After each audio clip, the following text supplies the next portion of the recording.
चलिए अब बात करते हैं जैसलमेर बाड़मेर लोकसभा सीट की, जिसको लेकर चर्चाएं शुरुआत से बहुत ज्यादा रही। सबसे दिलचस्प मुकाबला या कहें कि सबसे कड़ा मुकाबला यहां पर देखने को मिला। पर कल जब परिणाम यहां पर सामने आए तो हमने देखा कि किस तरीके से कांग्रेस प्रत्याशी उम्मीदवार बेनीवाल लगातार अपनी लीड को बरकरार रखते हैं। हालांकि लीड में कभी तेजी तो कभी कमी नजर आती है, पर उसके बावजूद उनकी लीड बरकरार रहती है और उसके बाद वो 1,18,000 वोटों से जीत जाते हैं।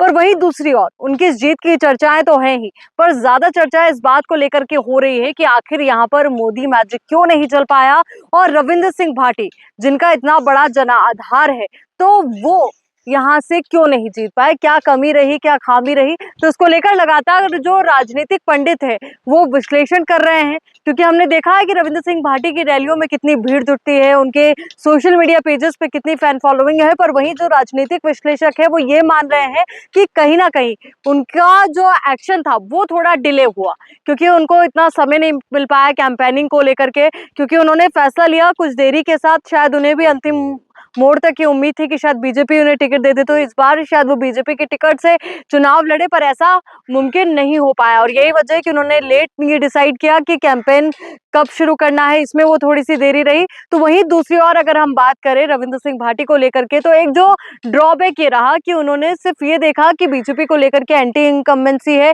कैलाश चौधरी से लोगों की नाराजगी है, और इसलिए उन्होंने अपना पर्चा दाखिल कर दिया। और उनका निश्चित तौर पर जिस तरीके से फैन फॉलोइंग, तो आत्मविश्वास बढ़ना लाजमी भी था। तो ऐसे में जो मुस्लिम वोटर्स थे उनको वो अपनी ओर नहीं खींच पाए। पर वहीं दूसरी ओर उन्होंने जो बीजेपी का कोर वोट बैंक था, आप कह सकते हो, उसमें एक बड़ी सेंधमारी की।